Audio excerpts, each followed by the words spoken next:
Hello everybody, my name is James, hope you're doing well and welcome back to another video. And today we're going to be talking about updates from the Chinese Grand Prix.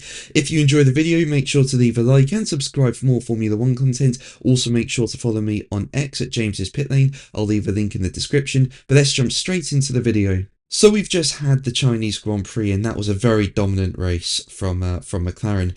Both drivers got off the line well. Oscar Piastri led from pole position. Lando Norris had a good start from P3, was able to get past George Russell, and then from there the two McLarens just had it all under control.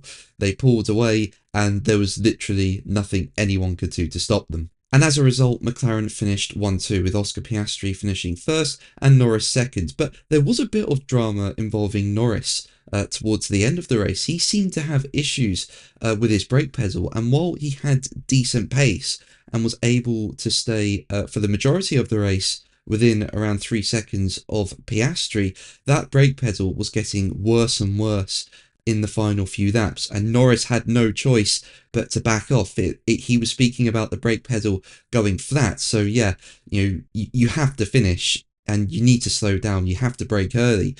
You can't continue as normal, because if you do, you're just going to have no brakes. So yeah, Norris backed off significantly, finished 9 seconds behind Piastri in the end, and Russell got very close to Norris as a result. The gap was around 6 seconds during the race. By the time they crossed the checkered flag, it was around 1.4 seconds between Norris and Russell. So it was close.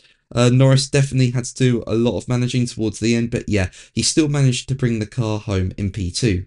And speaking about his late brake troubles, Norris said, "It's scary. It's like my worst nightmare. If I have a nightmare, it's when the brakes are failing, and I was losing 2, 3, 4 seconds the last couple of laps, so I was a bit scared, but we survived and got to the end. Oscar deserved the win and drove very well all weekend. I'm happy with second. It's good points and great points for us as a team with a 1-2, just how we wanted the race to go." But let's move on to Ferrari, who had a very up and down Chinese Grand Prix weekend. It started off so well. You look at the sprint side of things, Lewis Hamilton was taking sprint pole and he won the sprint race by around 7 seconds, and that Ferrari looked very quick, looked to have good tyre wear. But then you move on to main qualifying and the team were only going P5 and P6, and that's exactly where they finished the race, P5 and P6. Now Hamilton did reveal after qualifying that between the sprint and qualifying, Ferrari had made changes to try and benefit the team more in the Grand Prix. But the team just did not have the pace in the main Grand Prix. The McLarens were quicker, Mercedes were quicker, even Red Bull was quicker towards the end of the Grand Prix.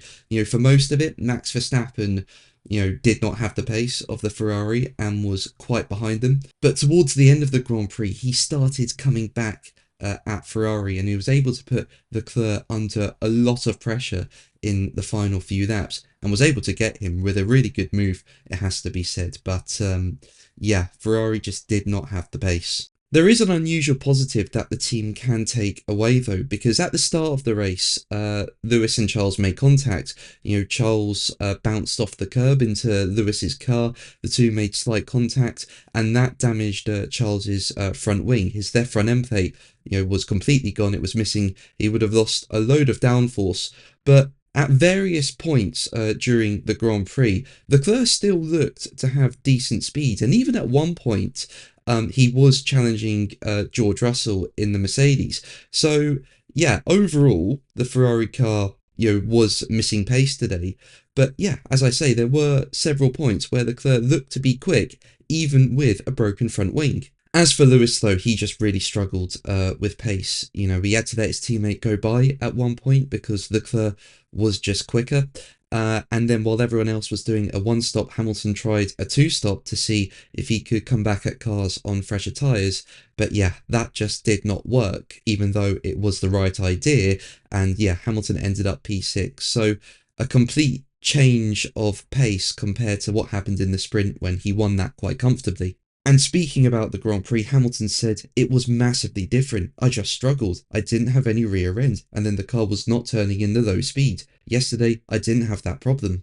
But that's going to be the video from me today. Thank you ever so much for watching. Make sure to like and subscribe for more videos, and until the next one, take care. Bye.